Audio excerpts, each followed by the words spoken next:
Hey everyone, it's Brad, the Dividend Reaper, back again for another video this week. Gonna get double videos. And this week, I want to tack on a video I've been meaning to do for a long time, which is to show you again my dividend portfolio.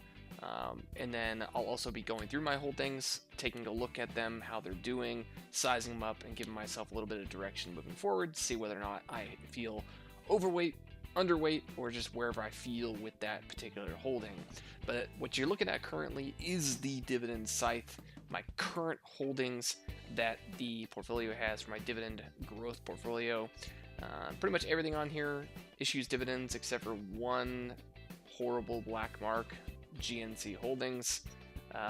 Still hoping this thing is going to turn around. Probably not, but you know what? At this point, it's so depreciated that I'm not really going to lose much if it just tanks out and falls over completely. But everything to gain if it decides to turn around somehow. Yay! That being said, I do want to go ahead and jump right into my first holding, which is AbbVie Incorporated.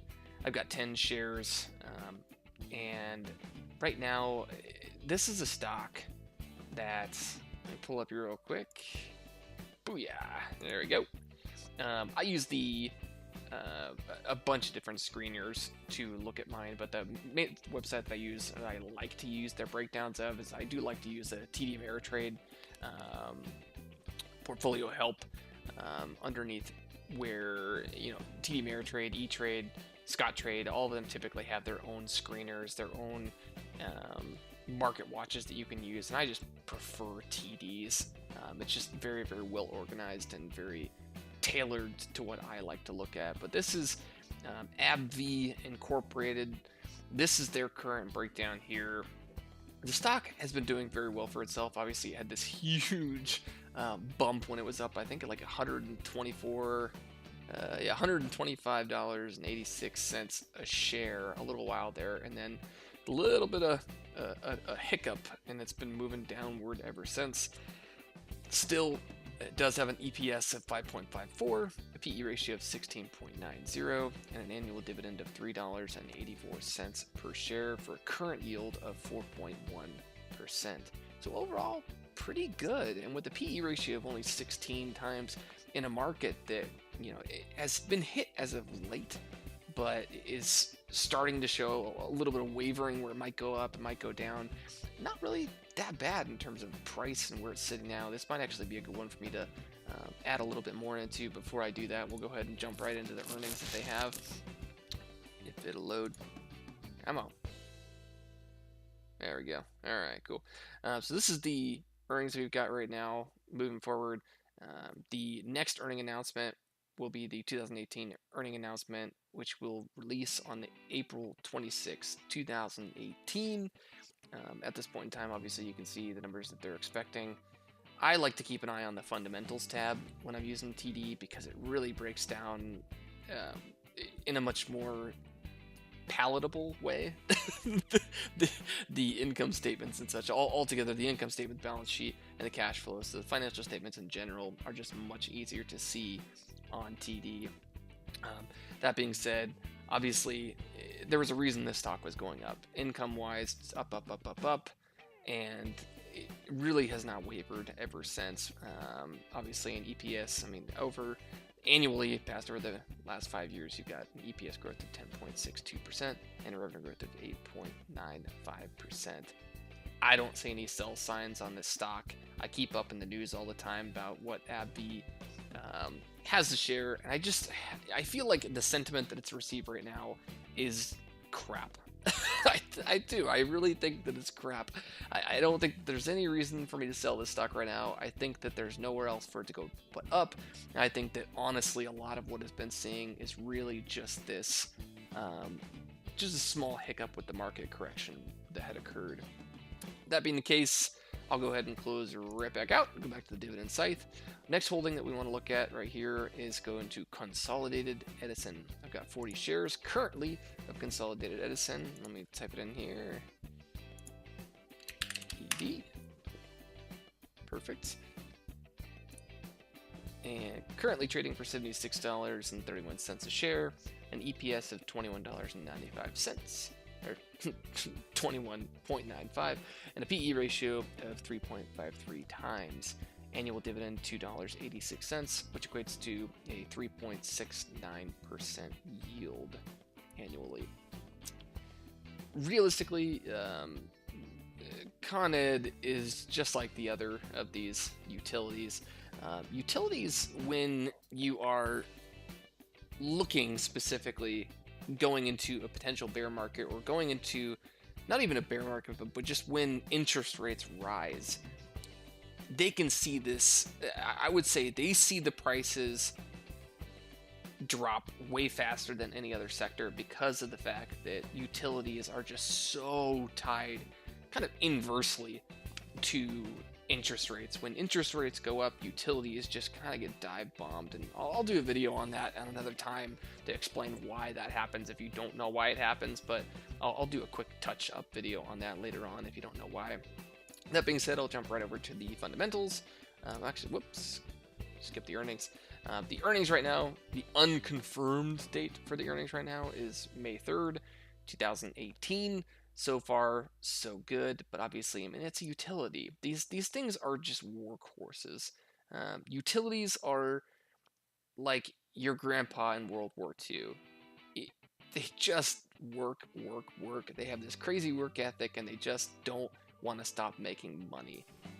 And the main reason for it is that they're just so regulated. It's kind of like the insurance industry, where there's so many regulations in place that it's hard to lose a bunch of money, but at the same time, it's hard to gain a lot of money.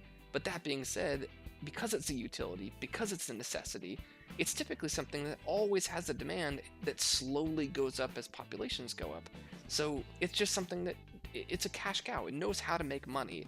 And it's not something that Amazon, at this point in time, has found a way to decimate. Now, Elon Musk, on another hand, obviously that may be a little bit of a different story with the battery houses he's trying to go ahead and get put up. But even then, with all the regulation that surrounds even just solar panels already, and how so many states are fighting back against this to protect their energy companies, I just don't see it changing soon, or it's not on the immediate horizon. So I feel like these are pretty safe holdings.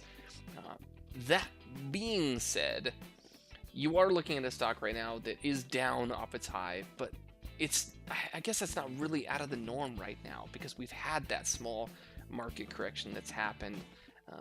Obviously, there's a lot of movement in the market in general, especially now with all these trade tariffs going on between Trump and China. I mean, it's almost like he's just picked his own personal battle with them. I do think, personally, at this point, though, that utilities are, I feel like they're getting hit a lot harder than you would expect them to be hit right now. And I know that says a lot. Again, if you know how interest rates work with utilities, it says a lot when I'm saying something like that. But I still feel like you're putting a lot more weight against something that, even though, yes, it carries a lot of debt, and it is going to be very, very affected by the fact that it's going to have to pay a lot more to really manage the debt that they have to have as a utility company when interest rates go up. It still just doesn't justify the prices of these things really just being as cheap as they are, in my personal opinion. They're just really cheap right now. A PE ratio of 3.53? Are you kidding me? Ludicrous. Crazy. Anyways, I'm not selling out of my utility stocks anytime soon. Going back to the site, let's pull up the next holding. The next holding will be GameStop. Oh, GameStop. Why do you hate me so much? GameStop is one of those companies where the people that hold it know why you're holding it, because this company makes money. But people associate this name, GameStop, to the whole holding, even though that's not even close to all they do.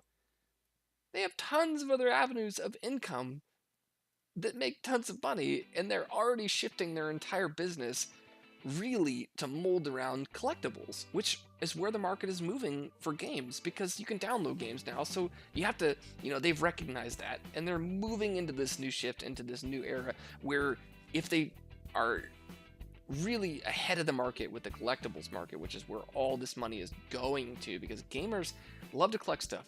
We love to wear gamer gear. We love to play games. Anytime we're investing in a game, we pretty much want to be surrounded by the game. That's just the gamer lifestyle. And GameStop seems to understand that, and they're loading their stores with gamer memorabilia that, to be honest, is not readily available in the way it should be online. So they're really adjusting the way that they should, and it shows. I mean, you have an EPS of 0.76, PE ratio of 18.32 times, annual dividend of $1.52 share, which equates to a 10.98% dividend. 10.98% dividend, meaning you're paid a very nice amount of cash to simply wait for this company to do what I think they need to do, which is change their freaking name. Change the name. Because then investors will stop thinking of you as only the game company. That's my personal opinion. Earnings report, unconfirmed, but May 24th. Mark that on your calendar. GameStop, obviously coming down off the high, $57.74. Dropping. Wah, wah. Dividend itself seeing some love. Income statement, again, look at this income statement. Do you see, other than just a small hiccup here in 2017, still making money, but just making a hiccup when they're moving their business and transitioning it into this new model? I really think this thing is going to break away one day. I really, really do. If it doesn't, I will have justly put my money where my mouth is with this stock. Obviously, myself holding 80 shares of it. I know that there are a lot of people with a much larger stake in GameStop than I, but I've definitely put my money where my mouth is with this stock, and I think that positive things are to show with where this business model is going, and the people who are running this business know that they need to stay ahead of the trend. Otherwise, they're basically looking at themselves as the next Blockbuster. So I'm happy to see that they have been transitioning that business. That's all I'm going to say about GameStop. That's enough. Whop! We'll skip GNC. They're not a dividend payer, so I'm literally just looking for an exit on them, so we know that I'm not looking to hold that one. I'm just looking to even potentially see if it's going to turn around like Tailored Brands did. You just don't know when they get CEOs into the seat. Their interim CEO did a dang good job riding the company, stopping the free fall, but then of course when they ditched the interim and put in their new CEO, it just... Why don't these businesses learn? I don't know. Kimberly-Clark Corp is our next one, trading as a symbol KMB. Shoot on back here. Rip.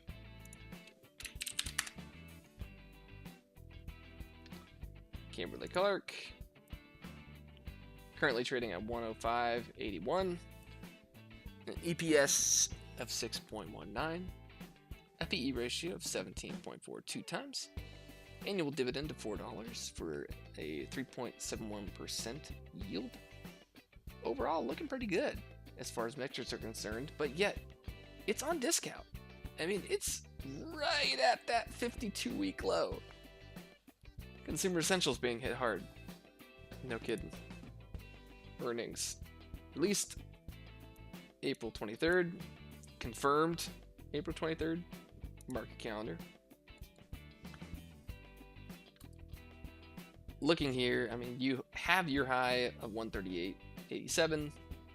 Hiccup, went back up, 136. Trying to find, I would consider that a ceiling there as far as price on this right now.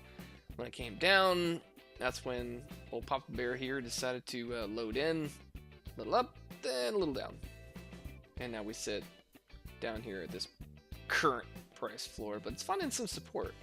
So I think probably be okay right now, given the fact that they're being as positive as they can. Income statement, obviously you're getting this support for where they're at, trying to find themselves a little bit. I don't see any reason to worry. It's Consumer Essentials. I hate to say it, but you know what? If I don't have a lot of money, which is currently the case because going down to one wage earner, I'm looking at my essentials that cannot be cut out of my budget. And that's Consumer Essentials. The things you have to buy. The stuff you go to the store and you go, ugh, I want to save money on that, but I can't. I have to use it. Or if I didn't have to use it, I would have to find some sort of alternative that is either equally not as fun or otherwise. It's kind of like the must. You know, how are you going to get to work? If it's too far away, you got to get a car, or you got to get a bus that works well for you. Something that's logical, that still fits the budget, doesn't destroy your time value of money. Consumer essentials, in a nutshell. I think I'm doing good on this. Let's kill that. Kimberly Clark is down. L Brands. Ay, my yoy. Let's jump into L Brands, shall we? L Brands is one of those stocks that I have had a love for some time, because I'm sorry, I don't think I'm the only husband out there that looks at L Brands and goes, thank you for making clothes to make my wife look even more hot. I'm all about it. And I think a lot of guys would agree with that, and I think a lot of girls love their Vickies, even though they can go to stores and pick up a giant handful of underwear that may or may not last very long. It looks good, and that's what they're selling. They're selling good looks. And obviously they have a lot of competition, so there's a lot going on there. But ultimately, I feel like their product is there. And as Kevin O'Leary always says, how does this thing make money? We're in a pretty look-driven society. If something looks good and you can afford it, you're probably going to buy it. Or you will if you want it, at least. That being said, an EPS of 3.13, a PE ratio 12.13, and annual dividend of $2.40, which equates currently to a 6.33% yield. God, I love all these higher yields right now. Love it! Ex-dividend date of 2/22/18, so that's pass. And sitting, again, right at the 52-week low. I'm looking potentially, if it's right, at adding more. I don't think I regret it. Next earnings announcement has not been confirmed, but unconfirmed May 16th. Watch for that. L Brands is one of those companies that was really peaking. They were doing some magic, and then all of a sudden, a little bit of talk about this swimsuit and exiting the swimsuit game, or changing up how they deal with their swimsuits and their swim lines, and all of a sudden everyone's going, hold on, did you just insult or threaten the Victoria's Secret bikini line? I'm out of here. And ever since, this thing has just been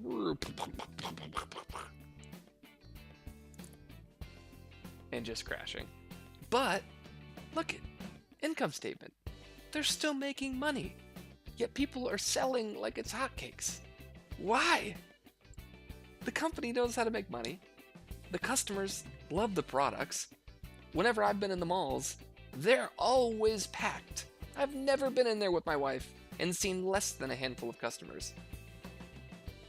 Retail's not dead, as much as people want to say it is. That's my personal opinion. As evident by the growth that they're seeing in this company, I think I need to load more into Vickies. I'm sad that they didn't have a dividend raise this year. I really am. It stopped their nice little trend that was going.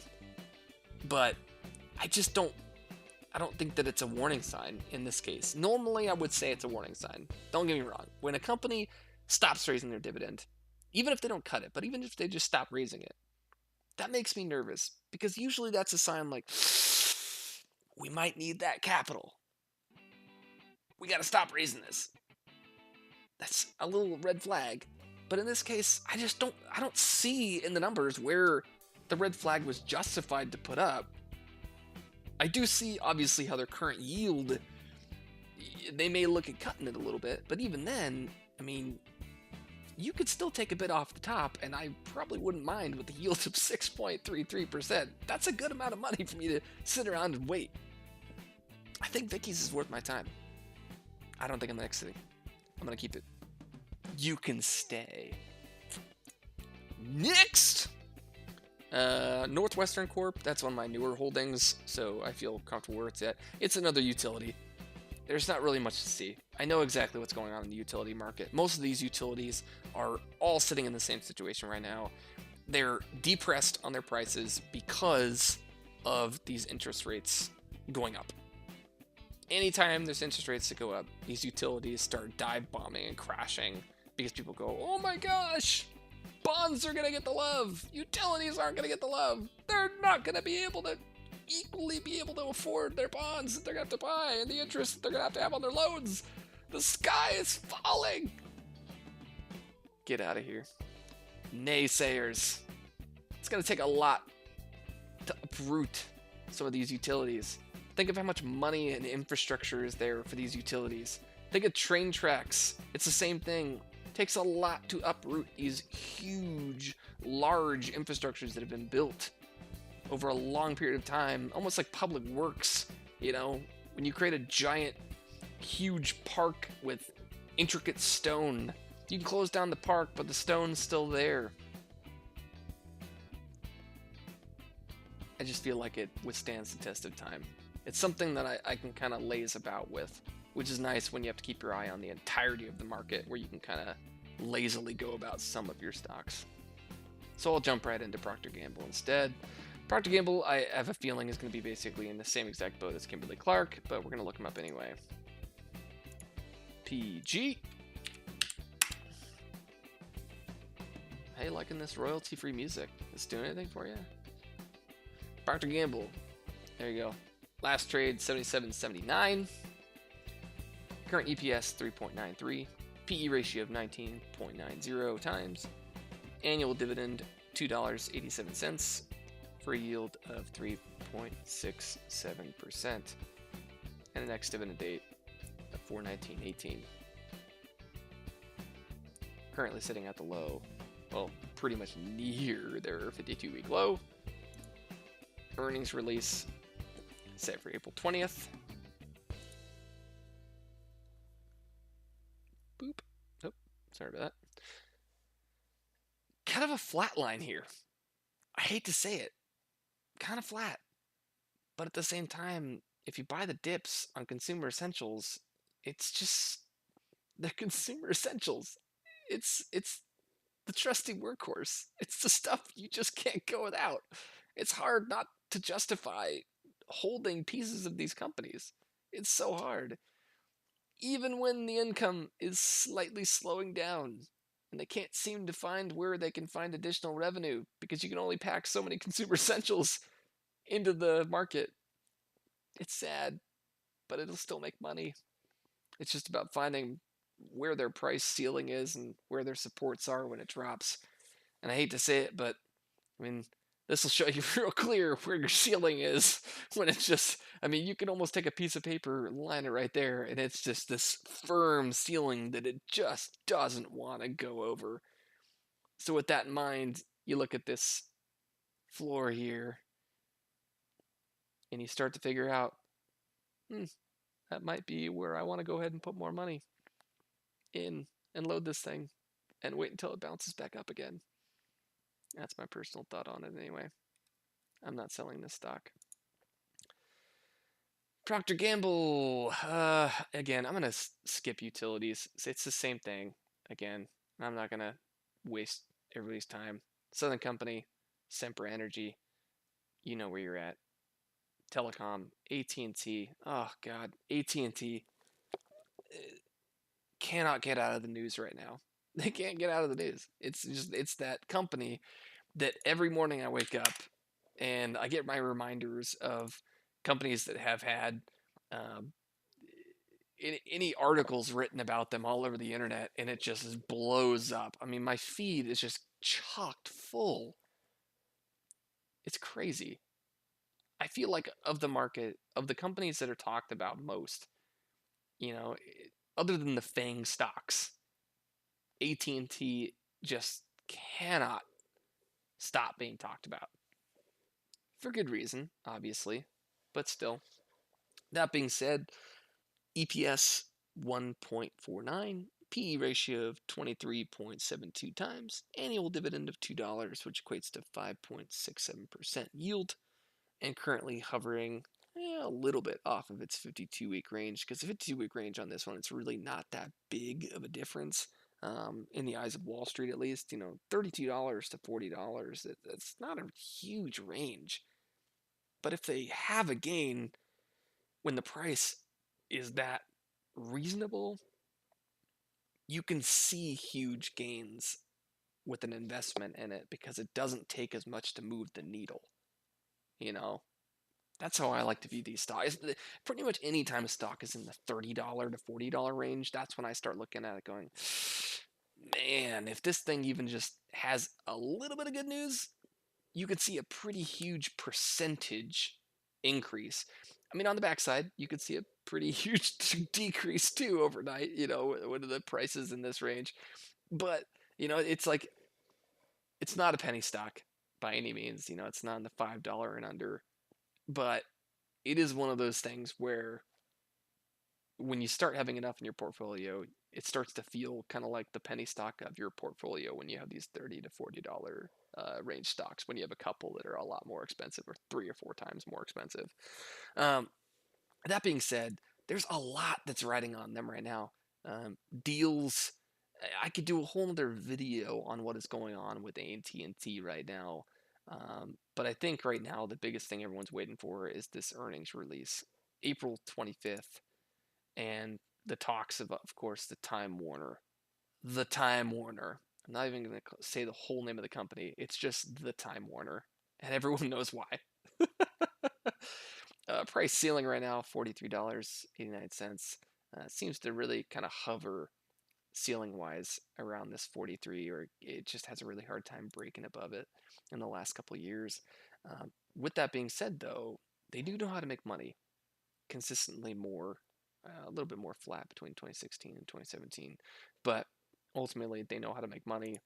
So as long as they keep bringing it in, really, I'm okay with holding this. The dividend is so good that it really comes down to you're paying me the dividend to hold and wait to see what you're going to do, to see who you gobble up next and grow your business on to make more money. It is what it is. I like AT&T. That being the case, we're getting towards the end of this thing here. Target. Oh, God, I love Target. Target has done big things for my portfolio lately. I've seen a nice big jump thanks to Mr. Target. I had a lot of hope in Target because in our household we love Target.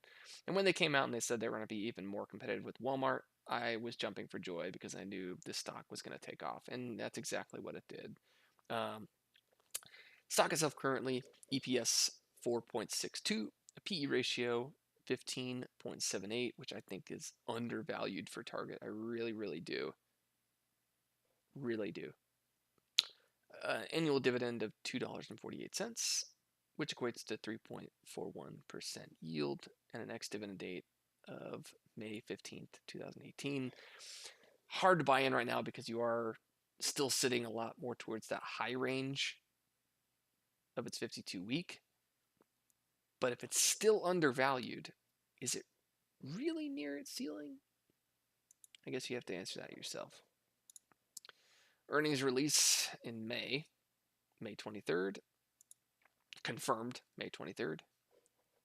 As far as the stock goes, you look at it and it does still feel like it's a little flat, which is sad, but it's nice when you get to buy in on the dips and hold a stock like Target that's kind of like a dinosaur. It's going to be really, really hard to get rid of.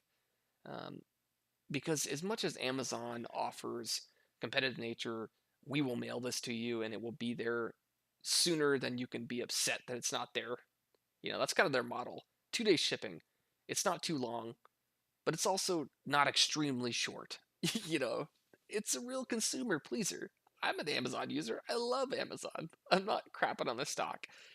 But there's a lot to be said for, I need this now. I'm going to walk over to the store and I'm going to buy it. There's a lot of stuff that you need now. In a lot of these cities that don't have these Amazon Now, that's your option. And I'm sorry, but as a kid that moved from a big city to a more rural area, you realize that the majority of the US is actually more rural. It is.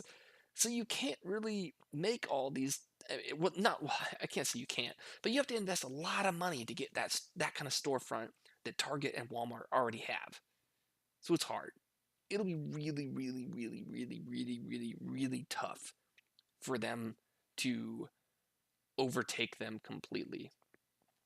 It may be something that happens, but I just don't see it happening now.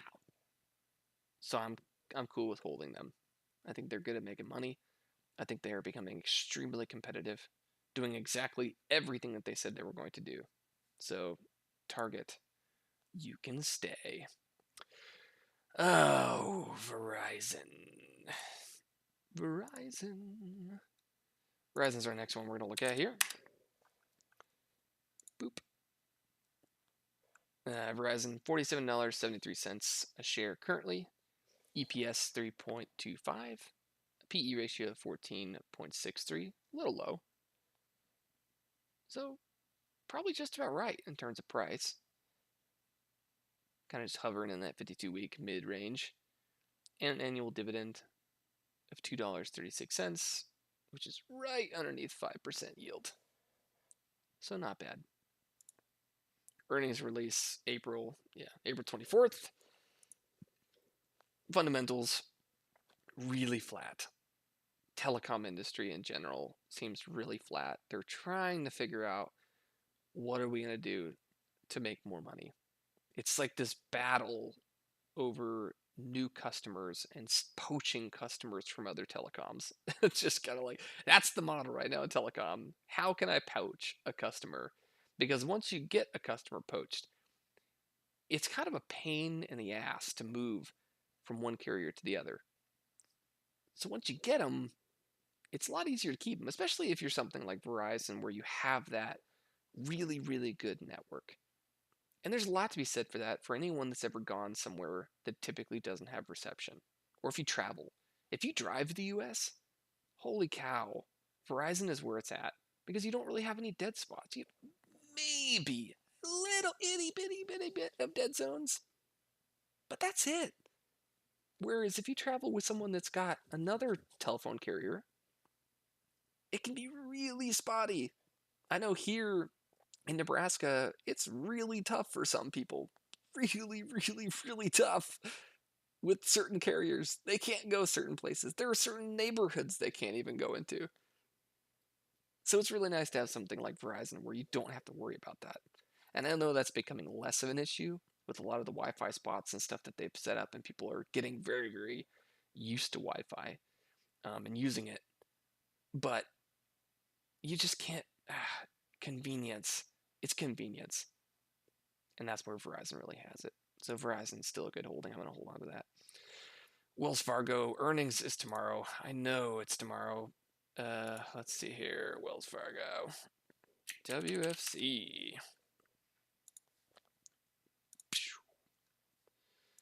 $53.15 a share. EPS 3.61, PE ratio 14.38 times, annual dividend of $1.56 for a 3% yield, and kind of just hovering off of that 52-week low. I feel like the banks are, it's always so hit or miss when it comes to interest rates. It really is. Yeah, April 13th.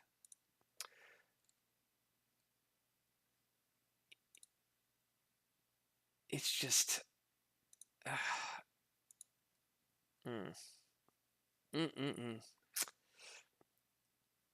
But look at this. They know how to make money. I hate to say it, but I feel like banks are kind of like even during the last crash, when, you know, people that know about the housing crash that pretty much caused it all in the last crash. It's hard to lose when you're the house, I think is where this comes into. And that's why I hold Wells Fargo. There's a lot of people that hate them, a lot of naysayers, but they've got banks everywhere. And if you travel somewhere, it's really nice to have your own bank that you can go to. I know that there's a lot of hurdles that they've conquered lately for that to make it easier, but still, When you have a banking branch everywhere in the US, you have a lot of market share. You're everywhere. People like that in banks as much as they like to hate things here in America. And you see it. I highly anticipate banks will be some of the best off when it comes to 2018. I'm just putting it out there. I think we're going to see a lot. This trend, I'm expecting it to go up. I'm not going to tell you to trade it because I don't want to be the person that tells you to trade it and you get mad and come back and say, oh, Dividend Reaper told me to buy it. No. Do your homework. It's hard to lose with the house's money. What can I say? When you're the guy making the rules. Wells Fargo will be held. And finally, the good old Walmart. Walmart's going to be... Walmart. Oh, Walmart. Bless your heart. Currently trading 85.40 a share. EPS 320, 3.20. PE ratio 26.83 times. Annual dividend of $2.08 for a yield of 2.42%. Sitting kind of just below the mid-range of total price for the 52-week. But ultimately, again, Walmart's kind of in that same boat with Target. They're like, it's like David and Goliath. These chains are just fighting against Amazon. They're fighting against Amazon, seeing who's gonna win this Amazon battle. You know, is it gonna be Amazon? Is it gonna beat out everybody else and be Amazon's kind of like the online Walmart, where Walmart chased out all the mom and pop stores. Amazon's like I'm gonna chase out everybody else. I'm gonna chase out the monsters. I'm gonna be the next big monster by chasing out the other monsters. Um, but ultimately, again, I mean, God, it's just so consistent. It's so consistent, like scary consistent how consistent Walmart is. I don't see myself letting go of Walmart for years. It pays me good dividends, decent dividends, decent dividends, and it just keeps making more money. Slowly but surely, they make more money. I mean, just the way that they were founded on going out to other stores, seeing what they have, what's most bought, and going and doing it better. It's hard to beat that business model. When you understand the consumer and what the consumer wants and needs on a daily basis, it's hard to beat. We live right across the street from Walmart. And one of the hardest things when we first started really budgeting and saving money was teaching ourselves not to just run to Walmart every day when you have that random thought of, crap, we don't have dish soap. I'll pop over to Walmart real quick. It's hard to stop yourself from doing that. Especially when Walmart has it all. There's very few things. It's like Walmart knows the most hit items and they have it. So it's hard not, I mean, they make money. I don't even know why I keep checking this in the dividend videos that I do, in the holding portfolio holdings videos that I do, because I know I'm gonna keep Walmart. It would take a massive wiffle ball bat to knock out Walmart. That being said, we finally come to the end of the portfolio. The current projected annual dividend, $1,745.75. It's really nice when you can get to that after the early months and years of passive income just solely through dividends. It's interesting to see how the train just starts to pick up speed. There are months where we make in dividends how much we invested every single month total, how much we were able to save when we first started learning how to save and pay off our debts. It's just really cool, which obviously equates to an average monthly of 145.48. That being said, this video has been long enough, and I'm going to go to return to my wife and my child and remind them that I'm still alive. Until next time, everybody, sorry that it took so long for me to make one of these update videos. I've been meaning to for a long time, but they really strain your voice because they're so long and there's so much to talk about. And this is even like a macro approach to talking about these companies. You almost have to do a breakdown of just looking at one company and then just slowly go through the holdings in this portfolio. But then I feel like you guys wouldn't actually see my portfolio and what's in it. And I feel like that's more important to know what I'm actually holding in this portfolio so you can see, where I'm actually putting money. There's a lot to be said for a lot of the YouTubers out there to say this is what I do with my money. But do they actually show you where their money is? Where are you invested? What are you actually buying? This is what I'm actually buying. This is what I'm actually invested in. And this is what I like. These are the companies I like. I don't think any of these are looking towards being sold anytime soon. Except for GNC! Until next time, everybody. Thanks for stopping by. If you enjoyed this video, if you didn't enjoy this video, if you just want to comment, feel free to comment. Like, subscribe for more videos about my dividend investing, the companies I look into, my dividend portfolio, and others. And don't forget to stop by Facebook and say hello at Dividend Reaper. Thanks so much, everybody. Have a great rest of your week.